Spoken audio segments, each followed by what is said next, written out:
नवरात्रि का प्रत्येक दिन दुर्गा के 9 स्वरूपों में से एक को समर्पित है, जिन्हें सामूहिक रूप से नवदुर्गा के नाम से जाना जाता है। ये रूप देवी के विभिन्न स्वरूप और गुणों का प्रतिनिधित्व करते हैं, जैसे वीरता, ज्ञान, प्रेम और पवित्रता। देवी ब्रह्मचारिणी नवदुर्गा देवी दुर्गा के 9 स्वरूप का दूसरा रूप है और उनकी पूजा नवरात्रि के दूसरे दिन की जाती है। वह अपार शक्ति, दृढ़ संकल्प और तपस्या का प्रतीक है। शब्द ब्रह्मचारिणी दो संस्कृत शब्दों से बना है, ब्रह्मा, जिसका अर्थ है तपस्या, और चारिणी, जिसका अर्थ है एक महिला अभ्यासी। साथ में इसका अर्थ है वह जो तपस्या करता है। ब्रह्मचारिणी की कहानी दृढ़ता, त्याग और एक उच्च उद्देश्य को प्राप्त करने के लिए गहरी भक्ति का प्रतीक है, जो उनके मामले में भगवान शिव से विवाह करना था। पिछले जन्म में देवी पार्वती, जो बाद में ब्रह्मचारिणी बनी, का जन्म राजा दक्ष और रानी प्रसूति की बेटी सती के रूप में हुआ था। सती को भगवान शिव से अत्यधिक प्रेम हो गया, लेकिन दक्ष द्वारा शिव की उपेक्षा करने से संबंधित घटनाओं की एक दुखद श्रृंखला के बाद सती ने खुद को अग्नि अनुष्ठान में समर्पित कर दिया। अपने अगले जन्म में वह एक बार फिर भगवान शिव के साथ एकजुट होने के उद्देश्य से हिमालय और मैना की बेटी पार्वती के रूप में पैदा हुई। छोटी उम्र से ही पार्वती भगवान शिव से विवाह करने के लिए दृढ़ थी, भले ही वह अपनी तपस्वी जीवन शैली के लिए जाने जाते थे और ध्यान में लीन रहते थे। पार्वती की भगवान शिव के प्रति प्रेम और भक्ति इतनी तीव्र थी कि उन्होंने उनका दिल जीतने और उनकी पत्नी बनने के लिए कठोर तपस्या करने का फैसला किया। उनके जीवन के इस चरण को उस काल के रूप में जाना जाता है जब उन्होंने ब्रह्मचारिणी का रूप धारण किया था। ब्रह्मचारिणी के रूप में पार्वती ने तपस्या की एक लंबी और कठिन यात्रा शुरू की। उनकी तपस्या इतनी तीव्र और कठोर थी कि यह हजारों वर्षों तक चली। प्रारंभ में वह केवल फल फूलों पर ही जीवित रहीं। बाद में उन्होंने पूरी तरह से खाना छोड़ दिया और हवा के अलावा कुछ भी नहीं खाया।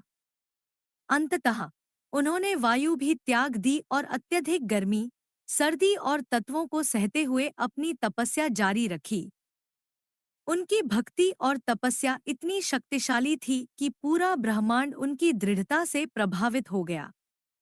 देवता बहुत प्रभावित हुए और स्वयं भगवान शिव भी उनकी तपस्या पर ध्यान देने लगे।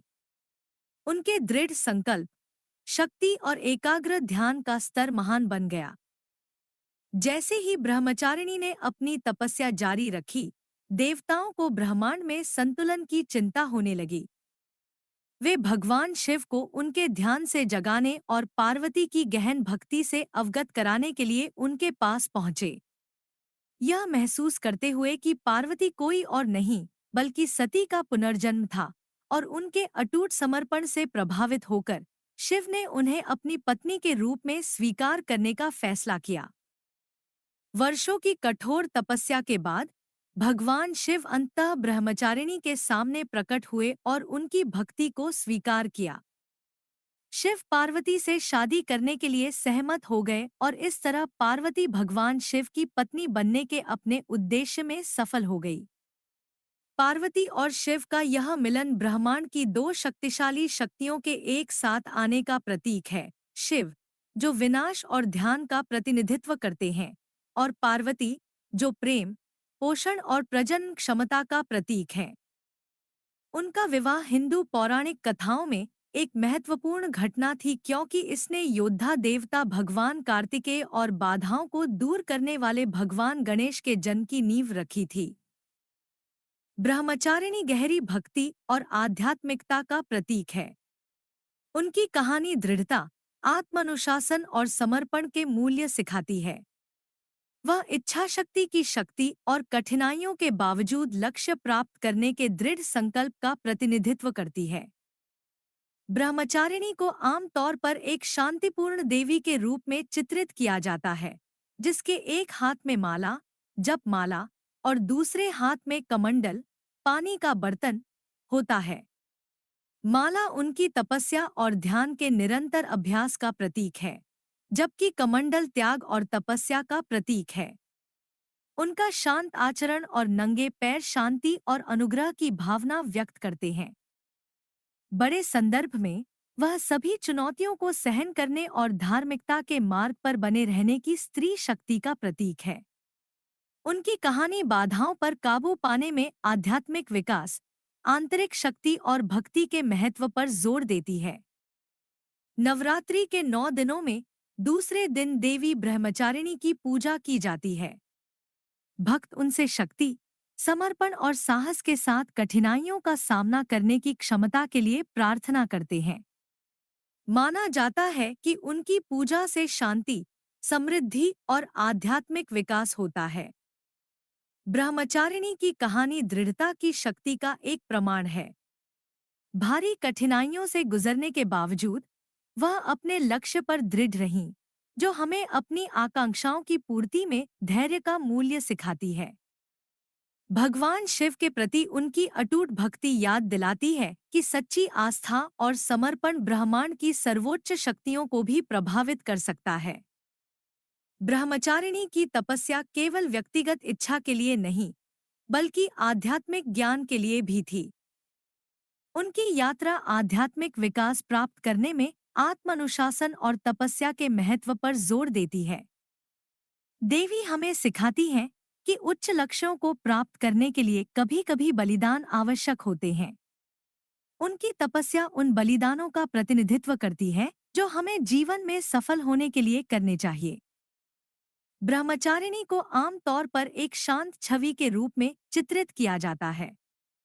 उन्हें अक्सर सफेद कपड़े पहने हुए दिखाया जाता है, जो पवित्रता और सादगी का प्रतीक है। वह नंगे पैर चलती है, जो उनकी विनम्रता और तपस्या का प्रतीक है।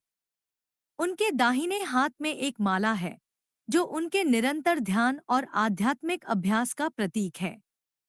अपने बाएं हाथ में वह एक कमंडल रखती हैं, जो तपस्वियों द्वारा इस्तेमाल किया जाने वाला एक पारंपरिक पानी का बर्तन है, जो सांसारिक सुखों के त्याग और तपस्या के जीवन के प्रति उनके समर्पण को दर्शाता है।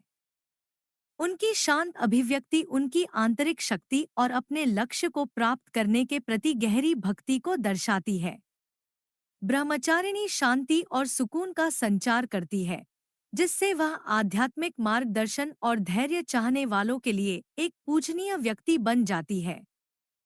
देवी ब्रह्मचारिणी की कहानी भक्ति, त्याग और आध्यात्मिक शक्ति की एक शक्तिशाली कथा है। भगवान शिव के प्रति उनकी गहन तपस्या और भक्ति की यात्रा दृढ़ता और विश्वास के माध्यम से उच्च लक्ष्यों की अंतिम खोज का प्रतीक है। नवरात्रि के दौरान पूजी जाने वाली ब्रह्मचारिणी अपने भक्तों को चुनौतियों का सामना करने के लिए आंतरिक शक्ति, आत्मानुशासन और अटूट विश्वास पैदा करने के लिए प्रेरित करती है। उनकी कहानी, हालांकि प्राचीन पौराणिक कथाओं में निहित है, सभी के लिए कालातीत सबक देती है, चाहे वह अपने लक्ष्यों के प्रति समर्पित रहने के बारे में हो, आध्यात्मिक विकास की तलाश करने के बारे में हो, या भक्ति की शक्ति को समझने के बारे में हो। देवी ब्रह्मचारिणी एक दृढ़ आत्मा के आदर्श का प्रतिनिधित्व करती है, जो परमात्मा के साथ अंतिम मिलन को प्राप्त करने के लिए सबसे कठिन परीक्षणों के बीच भी दृढ़ रहती है। अगर आपको यह वीडियो पसंद आया तो कृपया इसे लाइक करना न भूलें और कृपया हमारे चैनल को सब्सक्राइब करें। हम अपने चैनल पर इस तरह की पौराणिक कथाएं पोस्ट करते रहते हैं, तो हमारे अगले वीडियो के लिए बने रहें।